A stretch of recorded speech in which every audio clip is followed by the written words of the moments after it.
Hello, welcome to my kitchen again, and today I'm going to be showing you a really lovely recipe for a cooked salad. So a cooked salad might be something that you're really not used to, but I'm going to explain to you what they are.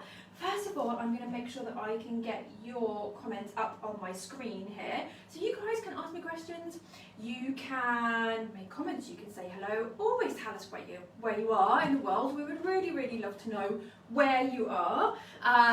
We collect people from different states in America. One day we're going to get 50 all in one live. That's our aim. But wherever you are from in the world, then please do let us know.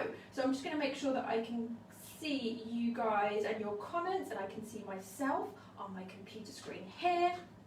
So as I said, please do ask us questions. That's the whole point of the live. There I am, I can see myself. Brilliant.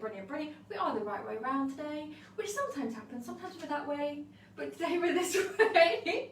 So that's all good. So as ever, there's already lots of people here. Oh my gosh. Okay, so Sean, Karen, Sean has specified it is in Australia. Good, thank you for letting us know. Carol is from Montclair in New Jersey. I'm getting to know these, like, the different states and, you know, the two letters that you have for them. I'm learning slowly, but I'm getting there. Jeff is on, which is great. He's in the other room helping out with a bit of admin today, as is Louisa as well. And Ingrid is here. Ingrid is another one of our assistants. It's lovely to see you all. Colleen says good morning. Marlene, Ontario, Canada. Deborah, hello. Timely, as I bought the most humongous cauliflower yesterday. Okay, well, I've got a good tip for you as well if you've got a really big one. Jenny said, hi, joining from your allotment. That's awesome. Didn't want to miss out. Wow, well, I hope that you're enjoying some sunshine there today. Colleen said, is that your kid? Colleen, you are just far too good. And Robbie says hello. So, Colleen is our resident expert, not only rainbow spotter, but also spotter of things that are underneath the rainbow, at the end of our rainbow. So on every show, we used to get you guys to spot where the rainbow was, and you'll still be doing that with Katie and Nikki. But I decided to make it a bit more difficult for you and ask you what is at the end of our rainbow. So in every show, we have something at the end of our rainbow. Sometimes it's to do with the recipe. Today isn't. Colleen has already guessed. It's one of my cats. So she's too good. Okay, so Sarah, thank you for joining us again. So really lovely to have you guys back here. Welcome to anyone who is new as well. So today I want to share with you a cooked salad. So what is a cooked salad? When I was growing up, a salad to me was iceberg lettuce, pink tomatoes, and some cucumber, a little bit of salt, no oil, no dressing. That was it. And so for years and years, I thought that I didn't like salad. I thought that salad was incredibly boring, incredibly tasteless, and therefore I didn't like it. And then once I started exploring this amazing world of vegan food, I realised that salads could be so tasty and so interesting, and there is so much scope for what you can put into them. And cooked salads, that is something that I learned about from a book called Morrow, M-O-R-O. So Morrow is a restaurant in the UK, but they have also come out with a recipe book. And the cuisine in that book is from Andalusia and southern Spain, but also north of Morocco, you know, that kind of area. So they have cooked salads in that book. And so cooked salads is where you take vegetables that need to be cooked, and you cook them, but then you allow them to come back down to room temperature, and then you mix them with other things, usually lots of herbs, usually lots of spices, which are completely my bag. And then that is your salad. So this is what we will be making today, and we are going to be using cauliflower. So if you guys were watching the other day, I used cauliflower leaves to show you how to use up something that we normally throw away. So we made a really lovely dish with that, also with Middle Eastern spices and flavours in it. And so now we're going to make a dish that would go alongside it. So with a lot of these types of dishes, people will have not just one dish alongside a rice. They might have a few bits and pieces, you know, a few like smaller portions of multiple dishes, and I love eating like that. I love that kind of tapas, you know, like picky bits, you know, lots of different like flavours going on, lots of different textures, that type of thing. That is really something, you know, the way that I would prefer to eat. So, Johnny, thank you for joining us. You'll be glad to hear no chocolate in sight, no chocolate or cauliflower today. No. But you know, might be something that I would try out. I did once try live on Instagram chocolate covered black garlic, which was amazing. But anyway, going off on a tangent. So we will be making a roasted cauliflower salad today. So as I said, this is the cauliflower that we used the leaves for from the other day, and a really great accompaniment to that dish. So I actually froze that dish after the show, along with the rice dish that I made, the majadra. So lots of spices going on in there, lentils, rice, loads of protein, and Johnny says that he loves sumac so much, so he's super excited about this. So we will get on to sumac in a moment. So with the cauliflower, I have cut it very small. And you do have to be patient for this. You do have to be patient for it. And so when you are cutting cauliflower, one tip for you is that, you know, when you just like cut through it completely, including this, the top of the tree, so the top of the tree, you know, where the leaves are, this bit, then a lot of this can just like come off, you know, so you end up with lots of tiny little bits, a bit like cauliflower rice. You'd end up with like loads of cauliflower rice over your board, and that will just be like a real waste. So if you just cut through completely all of that, then that is what you will end up with. So, and that really bothers me, because, you know, don't want to waste any food, and also you end up with lots of bits all over your board, and I really don't like that either. Yes, I am a bit anal, but there you go. So the way that I cut through these is I actually cut the stalk first. So, and I use a small knife for this as well, because, you know, these are really tiny, and we want to go as tiny as we can. So we use a small knife, and so I use a small knife just to cut through the trunk of the tree, and then I tear it apart. Okay? So just to go over that again, let me see if I can get a bigger bit. Yeah, this is a really good example. Okay, so if we cut all the way through there, all the way through the trunk, and then all the way through the treetop, then some of that would come off. It would just like flake off, and you'd end up with these little bits. And we don't want these little bits when it's roasting, because basically they're going to be smaller, they're going to cook quicker than the rest of it. So just cut through the trunk there and then tear it apart. And that makes makes life a lot easier, a lot neater. We like neat cooking in my house. Let me just see if we've got any questions here. Karen said, good to hear that this dish can be frozen. Do you use special freezer bags? No, I don't. I actually use, and I've popped it into the dishwasher, but I use these a lot. We have a lot of these are lock and lock Tupperware boxes. So we use these as much as possible rather than the plastic bags. If I do use plastic bags, because there are, you know, some things like chopped up frozen bananas, then they can end up going in a bag, because sometimes it's better when you want to put quite a lot into your freezer. You know, putting all of these in might mean that you're a bit restricted with how much you can get into your freezer. So if I do use freezer bags, then I wash them out and I try to reuse them as much as possible, or we reuse things. So say for example, like the bags that our cereal comes in, then I reuse them, not just for freezing food in, but also for making tempeh as well.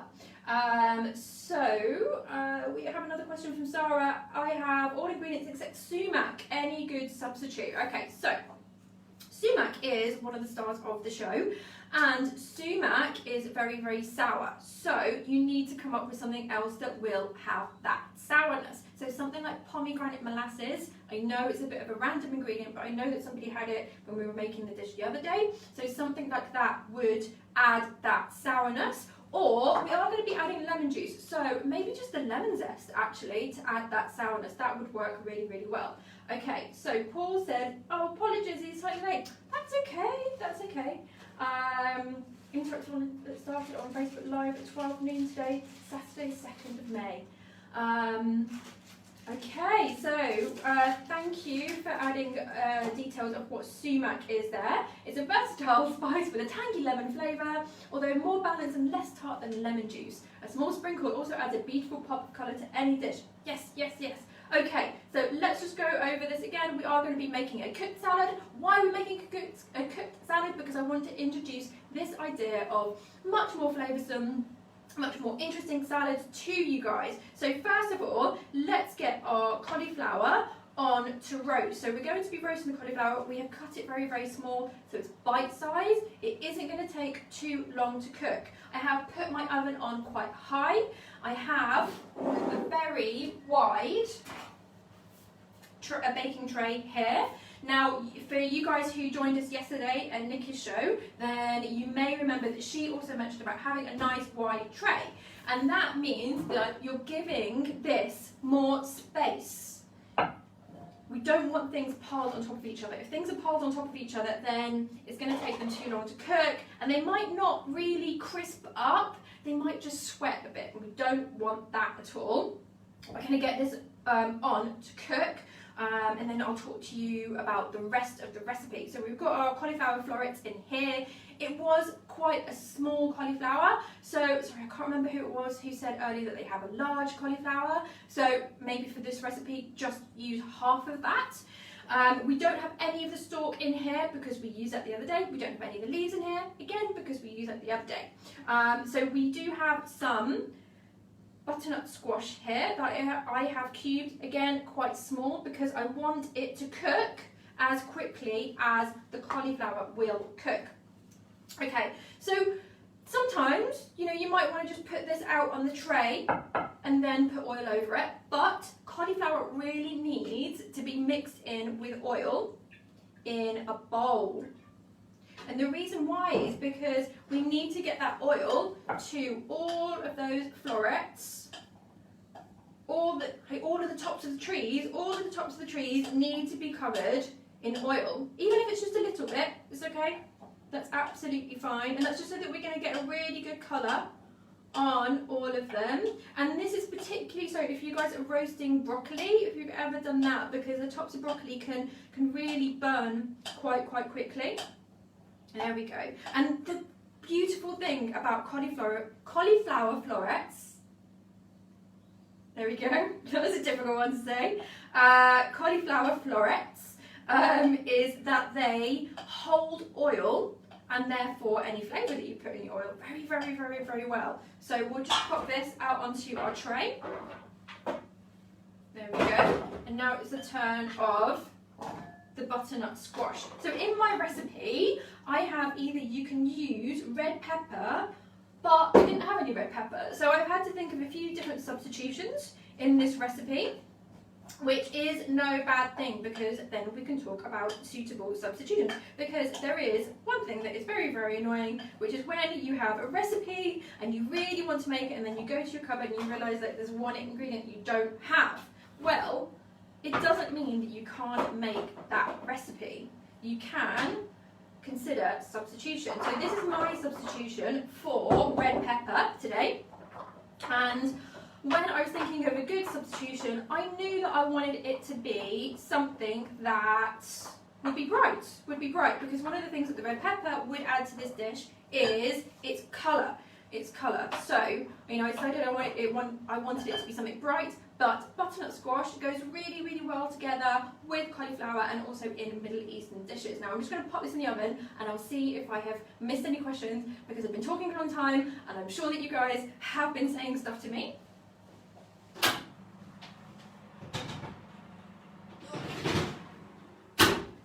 Okay, so I'll just pop that into the oven, and I have put it on quite a high heat, about 220 to 230, so it is very hot in there.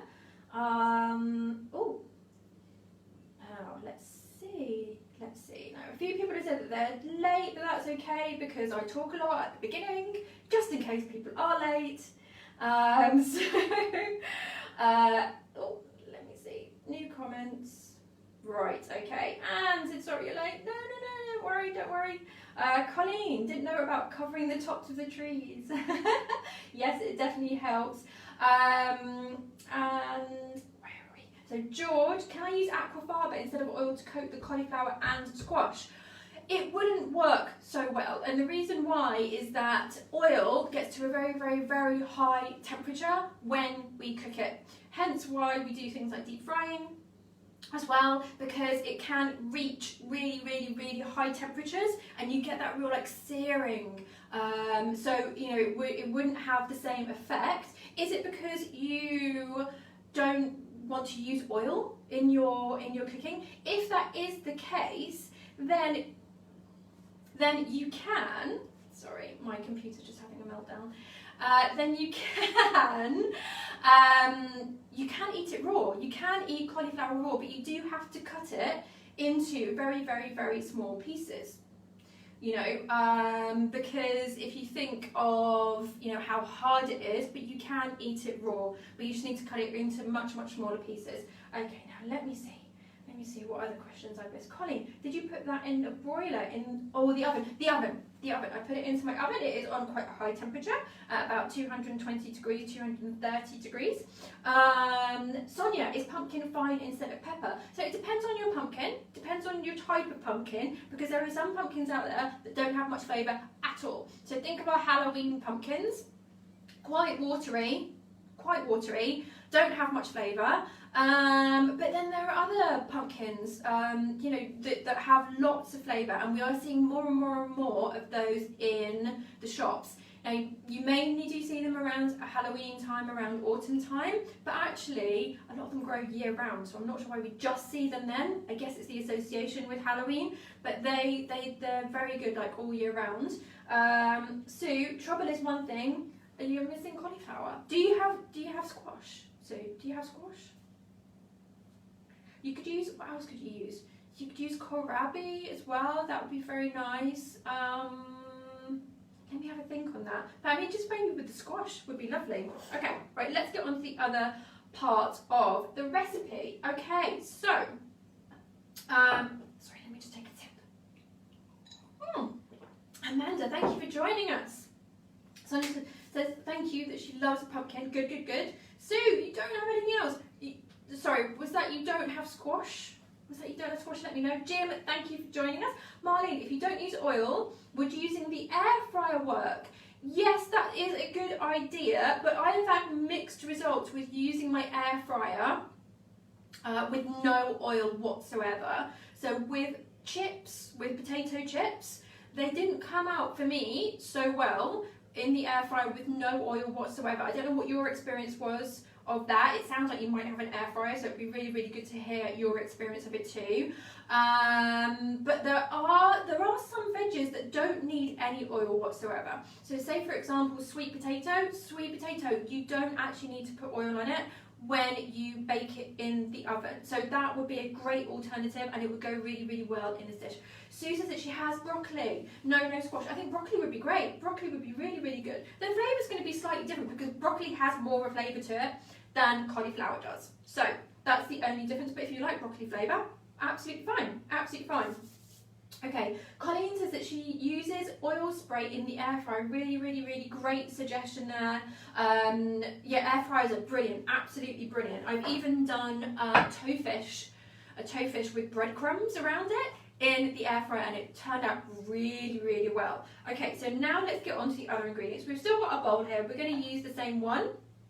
And now we just need to add all of the other ingredients. So once that is all done in the oven, then basically it's going to come into this dish and mix with all of these other flavours. So let's start imparting it with some lovely, lovely flavours.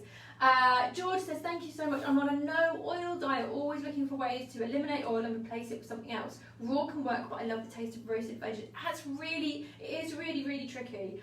Really tricky. And it's just because, you know, with oil, it has that really, really high heat. I mean, I guess something like peppers. Peppers would work really well without any oil whatsoever. And maybe grill them. Grill them instead of bake them. That would work really well. And you can get a charred edge on them, get those lovely like caramel flavours going in the roasted peppers. So you could do that, definitely. I think that that's definitely worth a go. Colleen, can you do a show on air fryer recipes? Yes.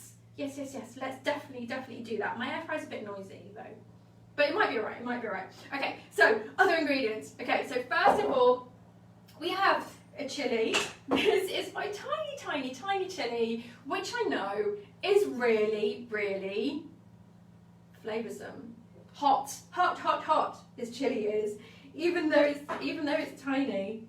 Well, I guess because it's tiny, because you know sometimes the tiny ones are the ones you have to watch out for. Which may or may not be a reference to me being short.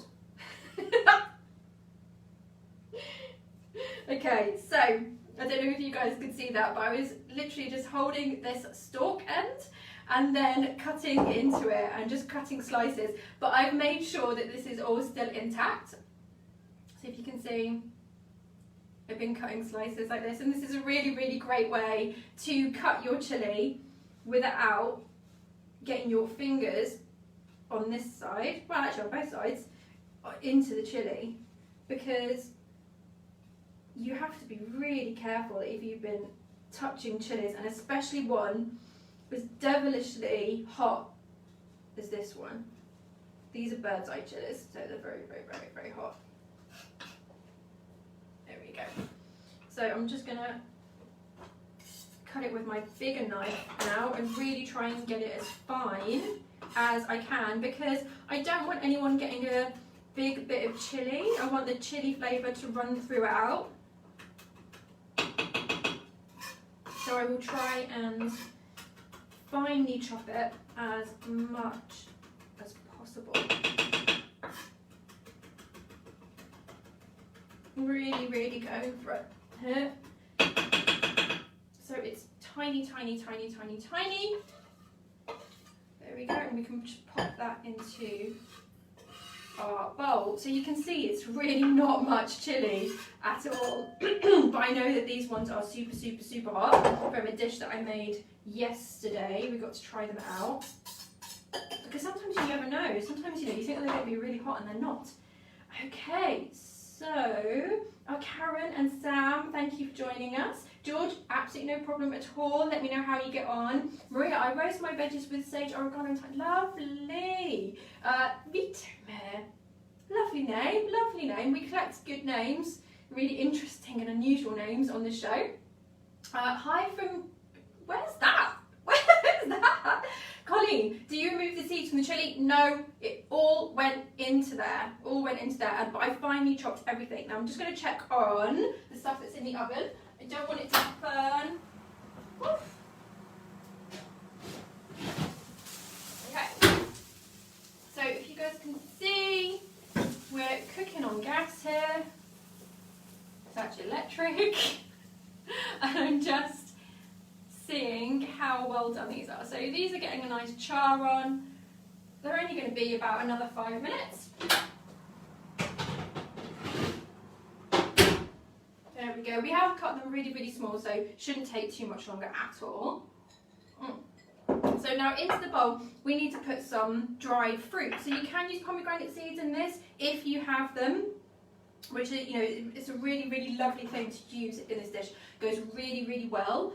But I'm going to use, these are dried apricots. So they might look different to the dried apricots that you are used to, and that's because they're a different colour. They're a different colour because they don't have sulfur dioxide on them. I found out that sulfur dioxide gives me a really bad tummy ache. So I try not to eat it as much as I can. So quite a lot of dried fruit can have sulfur dioxide on it. And so sulfur dioxide is put onto apricots, dried apricots, to preserve the colour. So that's why these look brown. There we go. And I am just using a pair of scissors. There is absolutely nothing wrong with using a pair of scissors in the kitchen, in a lot of Korean cooking, people use scissors, and sometimes like it's just like the best thing to use. So that's absolutely fine if that's what you need to do. And I know with these and with the apricots that I'm using today, and also with sun-dried tomatoes, actually using a pair of scissors works really, really well. So I'm just cutting it into strips and then bunching it up, holding it to the side, and there we go, finely chopping it. So you can use sultanas, raisins, anything like that. Dates would be lovely, but not medjool dates. I think it would be better to have the dates that aren't so soft. There we go. Almost done, and we want about 25 grams of fruit in there. Okay, so that is our fruit. Let me just see if I... Anne said there's a pussycat at the end of the rainbow. It is, it's Kizzy. It's Kizzy, one of our cats. One of our cats. So, and now we have our walnuts. So we've got 25 grams of walnuts in here. Walnuts will go really, really well with this. Also pistachios would go well with it. And also pine nuts. Now I know that a couple of those are quite expensive. Walnuts are the cheaper option of all three. Well, in this country anyway. And also walnuts can grow in the UK. So over the last year or so, I've really tried to tailor my cooking and my recipe creation to ingredients that are grown or can grow in the country that I live in. So with these walnuts, I am literally just crushing them in between my finger and thumb, which is actually really quite therapeutic, I think. There we go. Just crushing them down. And this is easier than doing it with a knife, actually. And I like to get my hands involved. I think having that connection with food is lovely. It's lovely. I don't think we lose that from, you know, when we were kids and we wanted to get our hands involved in food. We don't ever lose that. We don't ever lose that. Okay, so Karen said that, oh, she's the same. She can't eat sulfur dioxide. No, it's not good for my tummy at all. And unfortunately, there are some health food shops out there that have lots of dried fruit for sale, and all of it has sulfur dioxide on it. And sometimes added sugar. Like, what's the point in that? I'm trying to get away from sugar. There we go. Right, so we just want those nuts to be in small pieces. There we go. And now we can add our sumac. So sumac is a berry. As we mentioned earlier, it is sour. It is very, very sour. I love sour. I love bitter. We don't have much of it in Western cuisine. So yeah, I absolutely love it. This actually reminds me a bit of prawn cocktail crisps as well. So I have tried to make Cavanero prawn cocktail crisps with it too, which was pretty amazing. Right, 1 teaspoon of sumac. And I want to show you guys what this looks like. So we'll get a close-up. Let me just see if I've missed any questions. I love cedar nuts instead of pine nuts. Lovely. Yes, I paid £5 for a bag of pistachio nuts yesterday. Yeah, pistachio nuts and pine nuts, so expensive. So guys, this is our sumac. There we go. If you guys can up there. See that lovely maroon colour? That lovely deep red. Really, really beautiful. So adding it to the top of dishes, especially something that's green as well, it goes really well with spinach anyway. We will be using some spinach tomorrow as well. So it's just that lovely like dark green with this maroon goes beautifully, really, really beautifully. And actually the taste of spinach and the taste of sumac go together really, really well. Handy that. Okay, and in here we have some cumin, some ground cumin. So this is from East End.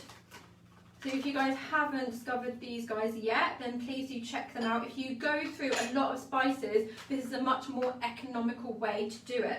I love Bart's because, well, for a start, you get that to look at. So I've got a massive spice drawer, makes it a lot easier to find stuff.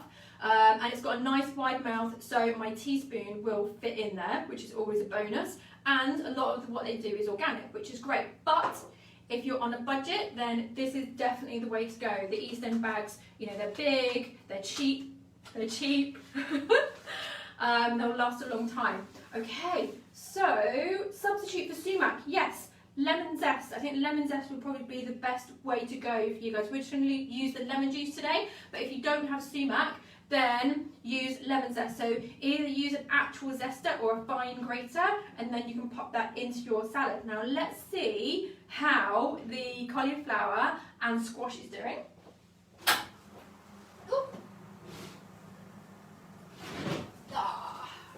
Right, there we go, guys. So that is now done. There you go. You can see we've got some nice crispy bits going on here, some colour, which is great. The butternut squash is only just cooked. It's only just cooked. I don't want it to cook anymore with the butternut squash because I don't want it to caramelise. I don't want that kind of like darker flavour. I don't know why, but I always have this way of talking about food which is dark and light.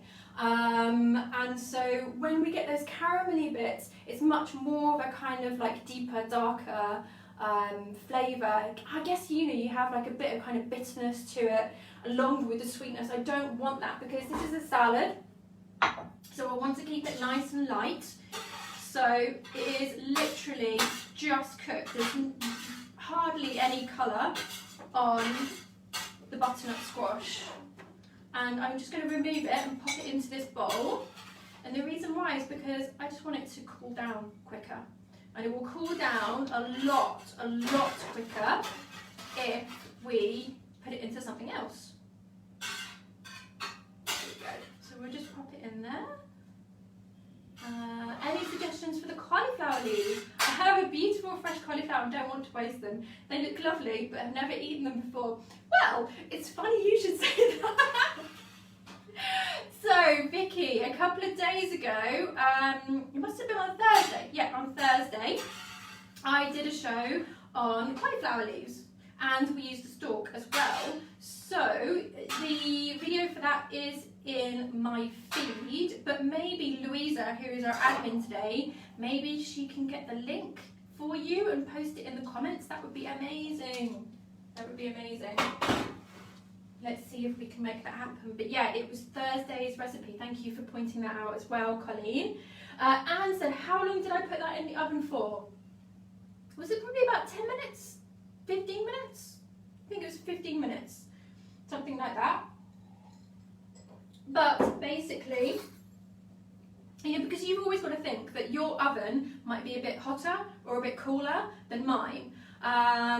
So you can use a thermometer. You know, an oven thermometer is a great addition to any kitchen. I bought mine for about £4 or £5 from Amazon, and it is one of the best things. Especially if you're going to do something like meringues, I always recommend having a thermometer in your oven. So as I said, you know, I had this on about 220, 230, really high. Depends on also how big you cut these, because you know your cauliflower and your butternut squash might be a bit bigger, it might be a bit smaller than mine. So, but I think that it was about 15 minutes, something like that. But it's until you can get a fork into these.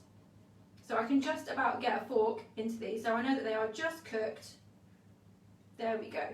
Okay, so I think it was about 15 minutes. So we can just pop these to one side whilst we finish off this. So in here we have our spices, our chili, we've got our nuts, we've got our dried fruit as well. And then we just want to give this a good mix, add a bit of salt too. There we go. And we've got our lemon juice too. Let's just see if you guys have any questions for me. Any more questions? Do you sell the apron that you're wearing? I love it. Well, we will be soon. We will be soon. So these are the ones that we actually wear in the school. And so we will be making these available on our website soon, which is very, very exciting. Okay, so let's just see how this is doing. By the way, guys, if you have something like coriander or mint or parsley, then you can add that too. Our coriander and parsley and mint plants, basically I've used pretty much all of the leaves off them without essentially killing them completely. So I'm going to have to wait until they grow up again. And in the recipe that I shared the other day on cauliflower leaves, we did actually talk about getting pots of herbs from the supermarket or wherever, and taking them, harvesting them, but then keeping the stalks and letting them grow. So basically I'm at the stage where I'm going to have to let them grow, because I just use herbs so much. I need like a herb field in my garden. So Jeff, if you're watching, that's a wish of mine. Make it happen, please. So I think that this is cooled down enough. So I want to add it to the mix in a second. Another good way to make things cool down is to stir them. That is also another good way, especially if you're an impatient cook like I am. Okay, so we're going to put that to one side, and we're just going to use the lemon juice from our massive lemon, and we're going to do it to taste. So if you guys don't have sumac, which I know is a bit of a random spice to use, so you might not have in your cupboard, then use lemon zest. Please do make sure that the lemons aren't waxed. And so she has chocolate mint in her garden, lovely, and herbal tea. My mum has that too. My mum has that too. It's lovely, lovely, lovely. Okay, so this is about cooled down enough, and we'll pop it into here and give it a good mix, because we want all of those spices to coat our veggies. As you can see, it's lovely and bright. So I'm super, super, super glad that I used the butternut squash. Really, really happy that I used that as a replacement for the red pepper. There we go. And so as I said, with the dried fruit, you could use pomegranate seeds as well if you have them, if you can get hold of them. But you can use pretty much any type of dried fruit, really. Even something like cranberry. The sourness of the cranberry would be really, really lovely, but preferably dried cranberries that don't have sugar all over them, because we want that sourness. We want that sourness. That's one of the lovely things about this recipe, is the balance of it. I mean, that's essentially the key to making a good dish. It's just about balance. So we've got the sourness from the sumac, or you've got the sourness from cranberries, or the pomegranate seeds, that type of thing. So we've got the sweetness of the butternut squash in there, and it just all balances out. So let's add some lemon juice to this. There we go.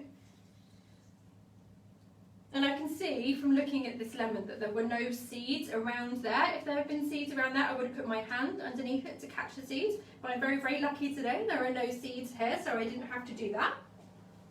Okay.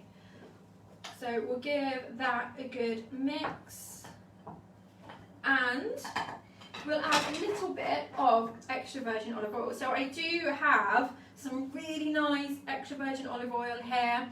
I tend to have like an expensive one that I save for recipes where you're really going to be able to taste that extra virgin olive oil, and then I have a cheaper one that I might cook with. So there we go.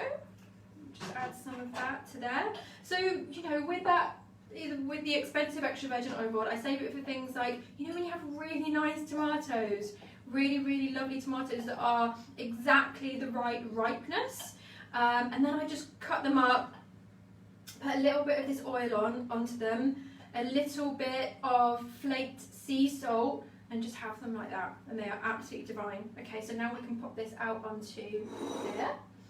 And said, is this salad nice cold, or would it be better eaten from the oven? So this is our cooked salad, but it is eaten at room temperature. So with a lot of salads like this, where we're cooking things, we might be cooking like some root vegetables, that type of thing that go into it, it's actually better at room temperature rather than hot. and rather than cold. So that's quite a common practice. There we go. So we just pop this out onto our serving bowl. So as I said earlier, this is a great accompaniment to the cauliflower leaf recipe that we made the other day, and I did actually freeze that, and now I have it bubbling away on my hob, because that is going to be going alongside this really lovely salad. So this is our cooked salad with roasted cauliflower and sumac. I hope that you have enjoyed this. Please do let me know if you've got any questions. Always happy to answer any question. Answer any questions. There we go. So yes, thank you for sharing the link to our website, Louisa. We have recently uploaded lots of our lives onto our website because it's really difficult to find them on Facebook. And we may mention one to you, and it's, you know, sometimes we can share the link, but sometimes you're looking around for one and you really can't find it. So there are loads of recipes with the lives on our website, so you've got the live that you can play on the website alongside the written recipe. So it's really nice to have those two things side by side, so that you can really get an idea of what is involved in the recipe before you tackle it yourselves. And if you do tackle it yourselves, then please do share your pictures on our group. So our community hub is where everyone chats about the recipes that they're making, people give each other advice, we just talk about like vegan foodie stuff. Basically, we just completely geek out on vegan food. It's amazing. So please do join us if that's your bag. We'd love to see you there. Ryland said, what is sumac generally good for or used in? So sumac is sour. It is sour, and it's a really beautiful colour as well. A really deep red, kind of like a maroon colour. And so it's often used in salads. A lot of Middle Eastern salads use it. It's a great accompaniment for lots of different veggies. It goes really well with spinach as well, and the colours look beautiful together, so it's a really good one to have a play around with. I've also used it, you know, just to add like an inflection of colour onto a turmeric hummus that I served someone that was bright yellow, and then alongside this maroon colour. Looks absolutely stunning, Okay, so Christina said, I've never cooked with sumac. What is that? Okay, so yep, I hope that you got all of that, but it's basically a berry, it's a sour berry. I would like the recipe using tempeh if possible.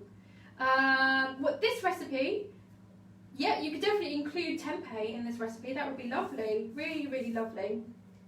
Okay, so I think that's it for now, guys. If you guys have got any last burning questions? No? Okay, well, in that case then, I will give you a final close-up of this in a moment, but thank you for joining me.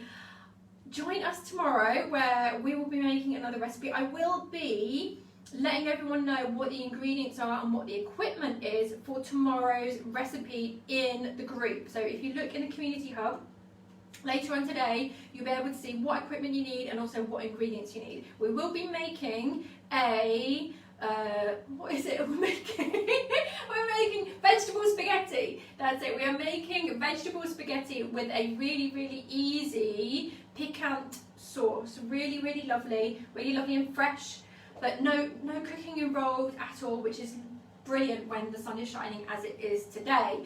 So you guys can cook along with me if you want to. That would be great. It's quite a versatile recipe, so hopefully you have some of the things in your cupboard. So we will be, you want a recipe using tempeh? Yes, we will definitely do that one day.